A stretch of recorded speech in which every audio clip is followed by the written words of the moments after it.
Que es una página que se está actualizando constantemente. Por ejemplo, la última actualización es de las 9 de la mañana con 4 minutos, es decir, de hace aproximadamente 25 minutos, y se nota inmediatamente que está bien organizada, no tiene uno duda en torno a qué candidato elegir, es muy gráfica.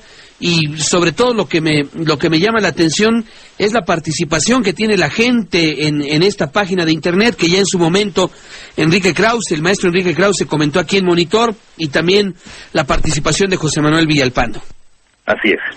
Es realmente un experimento social muy interesante, y tenemos que hacernos conciencia de que tenemos que participar. Cada país tiene el gobierno que se merece, y en esta ocasión tenemos la oportunidad de participar en línea, de manifestar directamente nuestras ideas y nuestras propuestas y nuestras opiniones sobre cada declaración y sobre cada uno de los candidatos a la presidencia. Pues Javier, muchas gracias por estas recomendaciones. Esto es un verdadero placer, y quiero desearle muy buen día a todo el auditorio y muy buen día para ti, José Luis. Muchas gracias, el ingeniero Javier Arturo Rodríguez Gutiérrez, director asociado de investigación y desarrollo de la empresa TreeCubes.com, dedicada a la consultoría tecnológica para comercio electrónico y colaborador de Monitor. Son las 9 de la mañana con 30 minutos. Vamos con Juan Rivas a la colonia del Valle. ¿Qué ocurre, Juan?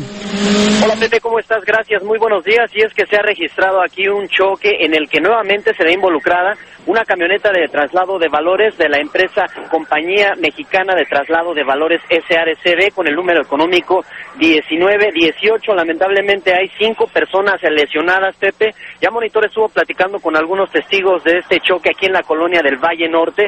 Comentan que, bueno, pues los señores del traslado de valores se pasaron el alto a más de 40 kilómetros por hora. De esta manera impactaron a una combi con 5 señores que ya se dirigían a su trabajo. Posteriormente la camioneta no se alcanzó a detener y todavía se fue sobre un pointer que estaba estacionado. Por fortuna lo empujó y estuvo a punto de entrar a un restaurante. Por fortuna, bueno, pues alcanzó a detener tan solo 1 metro antes ya del cristal de este restaurante. Son 5 hombres, Pepe, los que le resultan con lesiones. El conductor de esa combi particular en color blanco, el señor Ignacio Méndez Salas, de 34 años. Él venía acompañado de César Garrido Tapia, de 29, también con lesiones, Rubén Páramo Becerril, de 29 años, José Guadalupe Rojas Colín, de 28, José Manuel Navarrete Vega, y por último Javier Vicente Encarnación, de 35 años de edad. Ellos venían a bordo de esta combi en color blanco, Pepe, con placas del Estado de México LXP 2332. Simplemente estaban esperando la luz verde del semáforo, se pone el SIGA y enseguida son impactados por esta camioneta de traslado de valores. De hecho, el conductor ha sido ya detenido, Luis Alberto Vázquez Trujillo, de apenas 23 años de edad, Pepe, y ya circulando a esta velocidad el señor en la colonia del Valle Norte. El reporte que tenemos, Pepe, y nosotros continuamos trabajando en este lugar. Bien, gracias, Juan. Hasta luego, buenos días. Hasta luego, pues afortunadamente no pasó a mayores esta situación. Son las 9 de la mañana con 32 minutos, 17 grados la temperatura, y a continuación vamos a lo siguiente. Saludo con mucho gusto en el estudio de Monitor al querido maestro Arrigo Cohen. Maestro, bienvenido. Muy bien hallado, mi querido Beppe Gigi, ¿verdad? Y en cuanto a nuestro amable auditorio, muy buenos días. Y entramos inmediatamente en materia. El señor José Manuel Samperio nos llama de la colonia San Rafael. Maestro, el origen de la palabra salud, cuando la gente estornuda, es porque los árabes tuvieron una invasión de un virus que atacaba el sistema respiratorio, y en el momento de estornudar la mayoría moría. Entonces le decían que Dios te ayude o Dios te dé salud. Y también la señora Josefina Barrera nos llama de Acueducto de Guadalupe. Maestro, cuando se estornuda se dice salud, debido a que hace muchos años en México hubo una enfermedad que iniciaba con un estornudo y después venía una hemorragia nasal. Por eso la gente decía, Jesús te ampare. Después se acortó a Jesús y finalmente solo quedó salud. Bueno, pues ahí está. Aquí tienes 2 versiones del origen de la palabra salud para saludar con un estornudo. Eso es lo que yo diría, es un juego de palabras, ¿verdad? Que evidentemente sí es un deseo de salud para una persona, que está dando un síntoma de algo que puede ser un trastorno de su salud. Pero evidentemente un estornudo, sobre todo un estornudo suelto, claro que ya una serie de estornudos ya puede ser patológica. Un estornudo, al contrario, es un síntoma precisamente de salud. Y desde luego la palabra salud no está de más, porque es la mejor manera de saludar. Desde luego, mejor dicho, una de las mejores maneras de saludar es desear salud, pero aunque la clásica para una cultura judeocristiana, por ejemplo, es paz. La paz sea contigo. El señor Guillermo Niño de Rivera nos llama de Ciudad Satélite. Maestro, José Luis Reyes acaba de decir, una zona boscosa poblada de árboles. ¿Es correcto? Porque pienso que es un pleonasmo. Bueno, eso depende de la puntuación que haya usado Pepe Luis, porque si él dice una zona boscosa, y uno le podría meter, por ejemplo, esto es poblada de árboles, cuando la palabra, el término que sigue es una aposición del término que se acaba de decir. Por ejemplo, pues si yo digo mis amigos y le agrego los íntimos, por ejemplo, es decir, estoy modificando la frase anterior. En este caso, posiblemente tú debes haber dicho una zona boscosa, es como diciendo, esto es poblada de árboles, como quien dice, explicando lo que significa la palabra boscosa, ¿verdad? Porque un bosque es efectivamente un conjunto de árboles. Así que yo desde luego no recuerdo cómo lo hayas dicho. No, pero yo tampoco. Seguramente se refiere a que comentaba con el Procurador Federal de Protección al Ambiente la semana pasada de todo el problema al que están expuestos los bosques en todo el país por la alta posibilidad de que se genere una cantidad muy importante de incendios. Yo estoy seguro que si lo dije en ese contexto. Sí, claro, como usted lo menciona. Evidentemente. Así que depende mucho de cómo se pronuncie, es decir, de los prosodemas que se usen en la expresión para que la frase tenga un significado pleonástico o no lo tenga. El señor Francisco Mancera Vera, maestro, nos llama de Lomas Estrella. El señor Francisco Mancera recuerda que mañana es el 119 aniversario de la señora Fari Anitúa, madre del maestro Arrigo Cohen. De su nacimiento. Sí, señor, ¿cómo le agradezco a usted este recuerdo? ¿Verdad? A mí mismo se me había pasado inadvertido. Claro que sé que es la fecha del nacimiento de mi madre. Fue el año 1887. ¿Verdad? Así que debe ser uno muy cerca del 9 o algo así. Pues sí, el 119. Sí. El año que entra cumple 120 años de nacida, cumpliría 120 años de nacida mi madre. En fin, que en paz descanse. Ese es lo mejor que le podemos decir. Y en cuanto al recuerdo, que a mí no me importa tenerlo tanto en la memoria cuanto en el sentimiento, en el corazón. Todas las mañanas, cuando me veo en el espejo y veo cómo cada vez me voy pareciendo más a ella de cuando ya estaba ella más o menos en una edad avanzada, ¿verdad? Es cuando la saludo en la imagen del espejo, pero al mismo tiempo le guardo un recuerdo muy bonito en lo más hondo, en lo más cobijado de mi corazón. El niño Germán Trigueros Roldán, maestro, nos llama de Santa Cruz, en Naucalpan. Tiene 2 preguntas. ¿Cuál es la diferencia entre apóstata, hereje y ateo? Y segundo, entre los aztecas Huehueteotl, dios del fuego, y Ejecatl, dios del viento, ¿quién es más poderoso?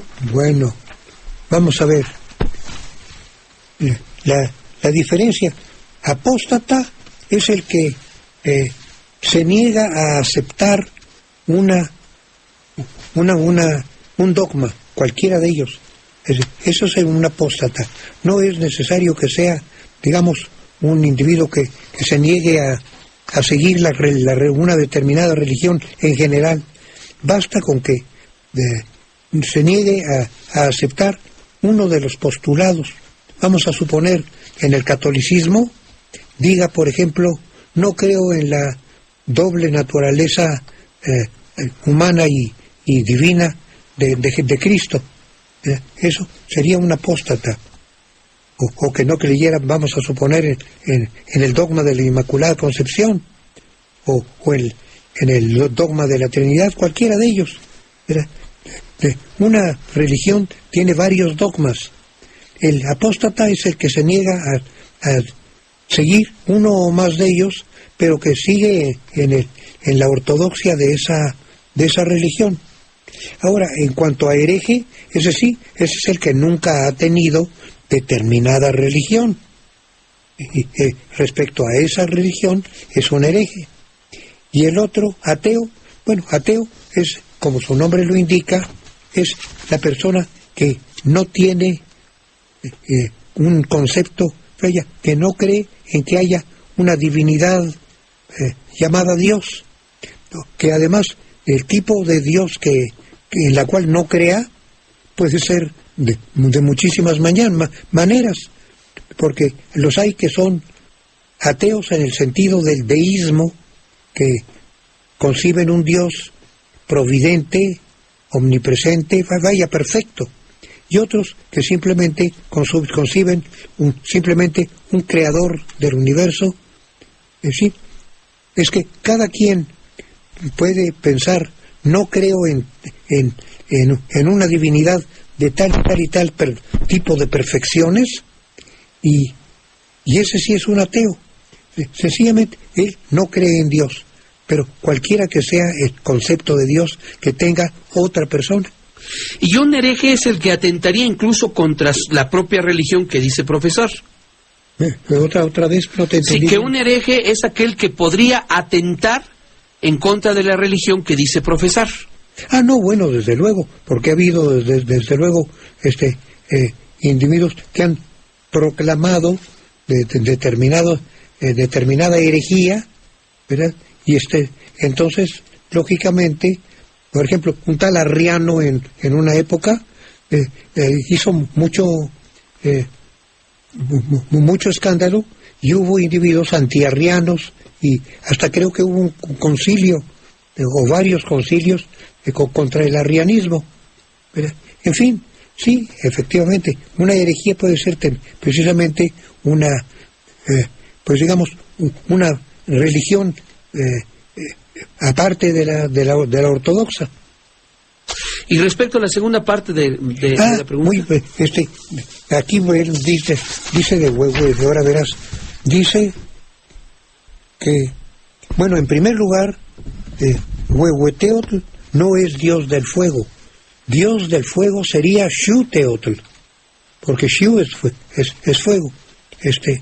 Huehueteotl es el del Dios viejo, es decir, Huehue es viejo, y por consiguiente Huehueteotl es el Dios viejo. En cuanto a Ejecatl es Tonatiuh, es el Dios del viento, Ejecatl Tonatiuh. Entonces, entre Ejecatl Tonatiuh y el Dios del viento, como Ejecatl es Dios de una cosa específica, el Dios viejo puede que sea más importante, porque es el Dios viejo reúne todos los dioses, ¿verdad? Así que esa es mi opinión, pero no, desde luego que cualquier nahuatlato pues, podría corregirme, ¿verdad? Pero si Ejecatl Tonatiuh, que significa el Dios viejo, Huehue Tonatiuh es el Dios viejo, está por encima de cualquier Dios específico, como puede ser el Dios de del fuego o del viento, que son, ya te digo, respectivamente, Xiuhteotl o bien Ejecatl Tonatiuh. Ejecatl Tonatiuh. La señora Emma de Bolaños, maestro de Lomas de San Angelín. ¿Cuál es el presente indicativo y subjuntivo de los verbos abolir y forzar? Pues le tengo noticias. El diccionario, el famoso DPT, ¿verdad? El diccionario de dudas del Panamericano, ahora ya aceptó que abolir no sea defectivo. Así que ahora ya puede usted decir yo abolo, tú aboles. Es una cosa verdaderamente, claro que antes era defectivo en todos los tiempos y personas en que la I no estuviera en la terminación. Así que era defectivo en todas las personas en cuya terminación, en todos los tiempos, en cuya terminación, por ejemplo, en los que en el presente indicativo solamente sería abolimos y abolís, ¿verdad? Pero ahora parece que ya el DPT, el diccionario panhispánico de dudas, ya admite en algunos casos o en algunos países, no sé, que sea regular.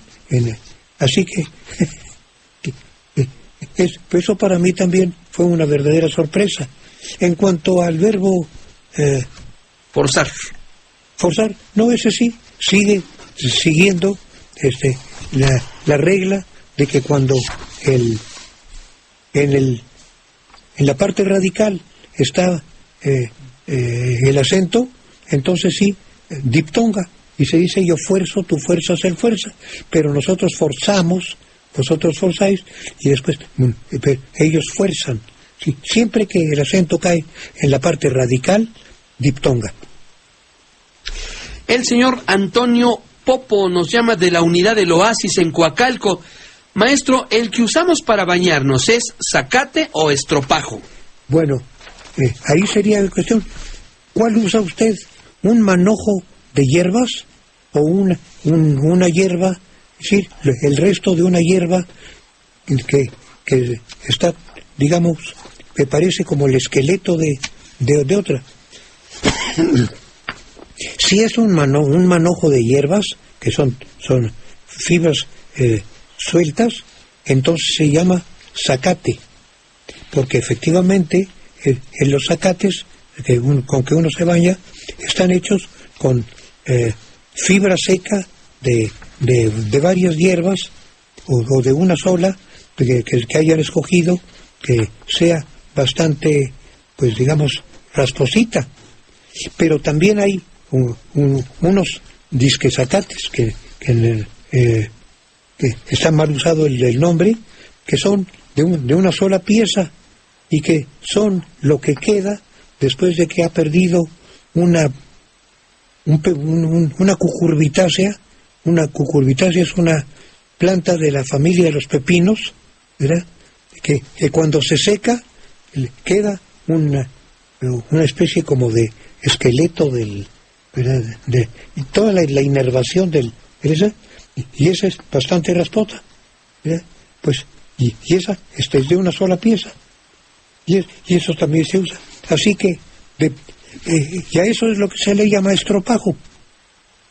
Así que zacate cuando son varias hierbas, exactamente. Uh-huh. Y estropajo cuando es una sola. Uh-huh. Aunque fíjese, en el diccionario, en el caso de zacate y en el caso de México, el diccionario dice zacate en México, estropajo para fregar. Bueno, sí, y es que en España estropajo puede ser cualquiera, mientras que aquí distinguimos el estropajo del zacate, porque el zacate, como su nombre lo indica, está hecho con hierbas. Uh-huh. Y el estropajo es de una sola hierba. Exactamente. Esa es la y así lo reconoce también el Ahora, diccionario. yo recomendaría que en estos casos nosotros, en lugar de buscar en el diccionario de la academia, buscáramos en el diccionario de mexicanismos, ya sea del maestro Luis Cabrera, o bien el maestro, bueno, Luis Cabrera ya murió, afortunadamente la persona a quien me voy a referirme todavía está vivito y coleando, el diccionario de mexicanismos del maestro Silva, Guido Gómez de Silva, ¿verdad? Desde luego que todas estas cosas puede uno aclararlas también en el diccionario de Fernando Lara, en fin, porque ya el de Fernando Lara es el diccionario del español hablado en México, y los otros dos son específicamente uno de mexicanismos y el otro de aztequismos. La señora Ana Laura Girard nos llama de San Jerónimo Lídice, maestro, aquí en la Magdalena Contreras. Maestro, ¿cómo se usan y cuál es la diferencia entre traicionero y traidor? Y segundo, ¿cómo se aplican las palabras confuso y confundido? Bueno, en cuanto a traicionero y traidor, son sinónimos. Puede usarlos indistintamente. Ahora, en cuanto a confuso y confundido, si está construyendo activamente, entonces que prefiera el participio confundido, que es precisamente para armar frases con el verbo haber, mientras que si está haciendo construcción pasiva, entonces prefiera confuso. Por ejemplo, hemos confundido y ahora sí ya y por eso nos parece muy confuso. Ahí está usado, por ejemplo, en dos términos. Hemos confundido es una construcción activa, ¿verdad? Y el resultado, que es ya una construcción pasiva, dice, es que lo hemos confundido, por eso nos quedó confuso. Ahí está, está claro. Es que confuso es el participio pasivo irregular de confundir, cuyo participio pasivo regular es confundido. La señora Patricia Maya nos llama de la colonia Molino de Rosas. Maestro, en la correspondencia comercial, ¿es correcto utilizar el verbo saber? Y pone un ejemplo, como es bien sabido por ustedes. Pues me gustaría que me contestara a mí esta pregunta. ¿Por qué no? Si alguien a quien yo le estoy haciendo una pregunta, le estoy escribiendo comercialmente y doy por sabido que ellos saben también algo que yo supongo de lo que lo saben, no veo por qué no deba yo darles a entender que yo también creo que ellos ya saben aquello a lo que me voy a referir. Por consiguiente, me parece muy correcto poder usarlo. Maestro, don Armando Bretón, de la colonia Torielo Guerra, en Tlalpan, ¿cómo se dice? ¿Adecua o adecua? ¿Licúa o licua? ¿Icono o ícono? ¿Y fuertísimo o fortísimo? Bueno, en cuanto a los primeros, de los verbos terminados en cuar, que hay, creo que 7 u 8, ¿verdad? Ya la mayor parte de ellos, creo que unos 5 o algo así, ya admite la academia que se utilicen en cualquiera de las dos acentuaciones. Así que, en este caso, puede usted, tengo entendido que el diccionario de dudas ya le permite usar cualquiera de las dos acentuaciones.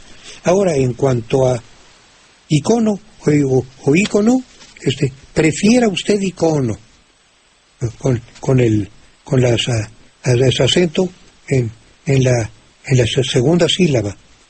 Pero está también aceptado ícono, pero efectivamente el diccionario de dudas, aunque le da libertad de usar uno u otro, dice que lo prefiera usted con el acento en la primera O. Y en cuanto a fuertísimo y fortísimo, lógicamente, como usted dice fortaleza, no fortaleza. Cuando el acento no cae en el radical fuer, entonces no se convierte en O, ¿verdad? El modelo es la palabra fuerza, pero cuando el acento no cae en la O radical, entonces la palabra se queda con el acento en la sílaba donde caiga. Así que, por ejemplo, tomemos el verbo reforzar, que tiene el mismo... yo refuerzo, tú refuerzas, él refuerza, pero nosotros reforzamos. Como el acento cae en la A, ya el otro se quedó en O. Pero en la tercera es plural, ellos refuerzan, porque vuelve a caer el acento en el radical. Y respecto a la primera parte, pues yo prefiero, como usted lo mencionó ya en otras ocasiones de redención de significados, decir licua, decir adecua. Bueno, eso, si tú lo prefieres, tú úsalo así, pero ya la academia, digo, le da permiso a algunos de decir licua y lo que hemos dicho en otras ocasiones, maestro, la academia se ha vuelto muy laxa. Sí, está. Y ahora, yo diría que la famosa asociación de academias, ¿verdad? Pues anda por el mismo camino, tiene manga muy ancha. El señor Alejandro Mozo nos llama de la colonia Reforma Iztaccíhuatl Sur. Maestro, ¿quiere saber el porqué de la terminación ismo en las palabras impresionismo y modernismo? Bueno, en el caso de impresionismo y modernismo, está indicando un espíritu estético. Es decir, adopta un sentido de estética, porque se trata de arte pictórica, ¿verdad? O también puede pasarse por el lado literario. Pero la terminación ismo puede significar muchas cosas. Por ejemplo, afición, como por ejemplo ciclismo, ¿verdad? Práctica, como pues digamos en algún deporte, alpinismo, alpinismo, pues puede ser también profesión, en fin, la terminación ismo tiene distintas creencias también, ¿verdad? Por ejemplo, catolicismo, budismo, etcétera. Así que sería cuestión de cuál es el antecedente y ver si se trata de una práctica o algo así. Por ejemplo, un electricista es un oficio. Es que es el electricismo. El señor Carlos Torres de la colonia Huizachal en Naucalpan. Maestro, ¿cómo se dice? ¿El dolor se irradia o se irradia de la columna hacia la pierna? Ahí tienes. Antes tendríamos que buscar la palabra que fuera o sustantivo o adjetivo, y ese nos servía de modelo para la conjugación. Aquí, por ejemplo, si nosotros decimos el radio, ¿verdad? Ahí radio tiene el acento sobre la R. Por consiguiente, no hay inconveniente decir yo irradio, tú irradias, él irradia, ¿verdad? Ahora tengo entendido que sí, que se puede utilizar yo irradio en lugar de irradio, y lo dicho, están dando muchísima facilidad para escoger la terminación o el tipo de pronunciación que uno quiera. El señor José Silva de la colonia Arcos del Alba. al hombre que mata a su esposa se le llama uxoricida, y a la mujer que asesina a su esposo, ¿cómo se le conoce? Bueno, actualmente lo más común y corriente es autoviudo, ¿verdad? Como autoviuda la que mate a su esposo, ¿verdad? Pero desde luego también, yo lo llamaría, a ver, a la mujer que asesina a su esposo, ¿cómo se? Le llamaría, por ejemplo, pues, pobre huérfana de marido. Sí, sería un buen... Aunque lo haya hecho por su propia por su propia mano, quedó huérfana de marido. El señor Francisco Rivero de Villa de las Flores, maestro, ¿cómo se dice estadio o estadio para denominar algunas etapas de crecimiento de las corrientes psicológicas? ¿Y cómo se dice tráfico o tránsito cuando el número de vehículos es mayor en algunas avenidas? Bueno, aquí sí podemos decirnos que no tenemos duda, porque la palabra estadio no existe. Existe estadía, que es el tiempo que uno tarda en mantenerse en cierto tipo de posición. Y en cuanto a estadio, pues efectivamente se refiere a una construcción, ¿verdad? Y a un determinado lapso de tiempo. Ahora, en cuanto a el número de... ¿cómo se dice tráfico?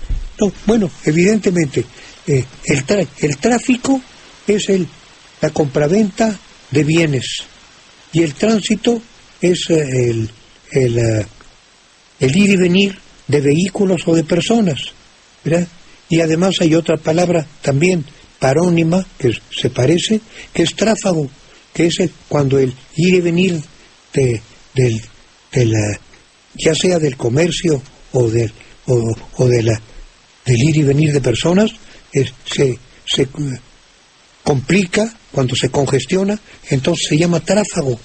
Entonces, valdría la pena conservar cada una de esas tres cada uno de esos tres términos, conservarlo con su concepto específico, porque así no perderíamos ninguno tendería a ser olvidado.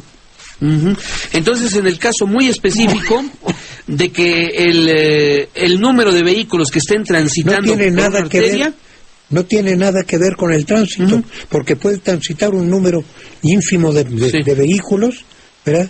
Y de todas maneras sería tránsito. Y cuando esto sea extremo, que el congestionamiento sea muy, muy grande, el tráfago. Y lo mismo también es tráfago cuando hay un gran congestionamiento de intercambio de bienes, ¿verdad? Por ejemplo, en la bolsa, ¿verdad? Ahí son muchos los que están jugando digamos, se pelean el dinero entre sí. Cuando son muchos, hay un gran tráfago, ¿verdad? Por aquello de la preferencia de los corredores, ¿verdad? Ahora ya les han facilitado a los corredores pues el trabajo. A través de las computadoras. Qué bueno que nos mantengamos ahorita sobre 18, sobre el 18,000, ¿verdad? Porque eso, me he fijado que últimamente hemos ido subiendo, bueno, de todo el año pasado fue subiendo la bolsa, ¿verdad? Y este año estuvimos a puntitito de llegar a 19,000, porque llegó a 18,980 y tantos, o creo que 89, es decir, le faltaron unos cuantos puntos para llegar a 19,000. Eso quiere decir que, ahora claro que el público me puede decir, es que esos son capitales golondrinos, en cualquier momento pueden, pues, digamos, decir adiós, ¿verdad? Pero el hecho de que haya ido subiendo y que se haya mantenido durante mucho tiempo arriba, quiere decir que hay una gran confianza y por consiguiente los capitales, aun los golondrinos, están a gusto. Sí, la bolsa el año pasado 40 veces estableció un nuevo récord máximo histórico. Imagínate. En el año yo no sé si lleva 2 o 3 o 4, pero sí, ya está cerca de los 19,000 puntos. Exactamente, pero estuvo a punto de llegar a los 19. Yo estoy muy pendiente de eso, porque ya te digo, es otro índice de que México es un país que se puede confiar para invertir en él. Y en unas semanas superará lo que los especialistas probablemente llamen la barrera psicológica de los 20,000 puntos. Sí, ahora a cada millar lo llaman barrera psicológica. Sí, ¿qué fundamento tendrá eso? Bueno, es lógico. La barrera psicológica de los 20,000 puntos. Vaya, yo lo observo en mí mismo, ¿verdad? Ya cuando pasamos un millar, como que me gusta, y yo digo, esta va a ser la nueva barrera, ¿verdad?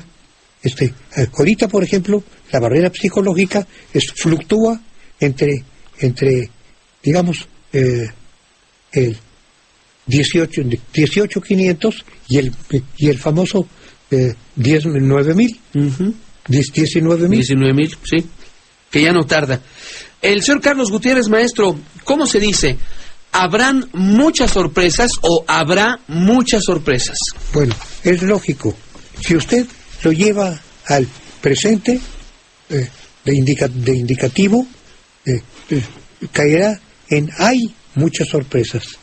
Cuando el presente indicativo es hay, siempre se tiene que usar en cualquier tiempo la tercera de singular.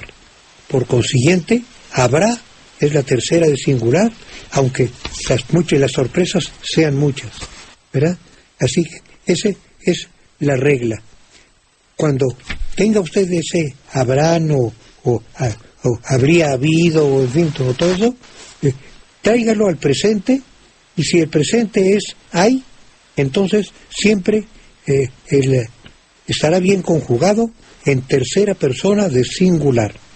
En el caso específico de muchas sorpresas, y en un futuro habrá muchas sorpresas.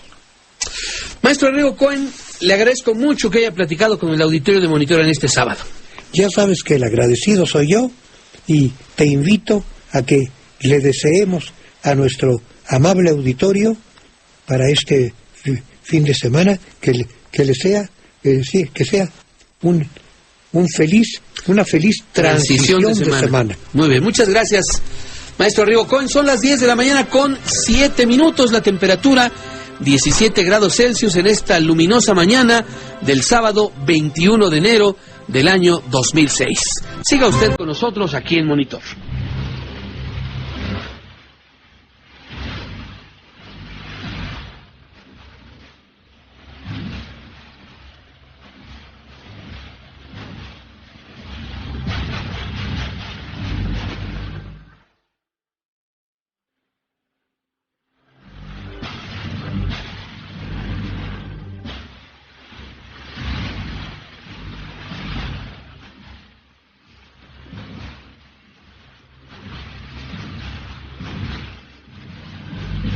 Monitor.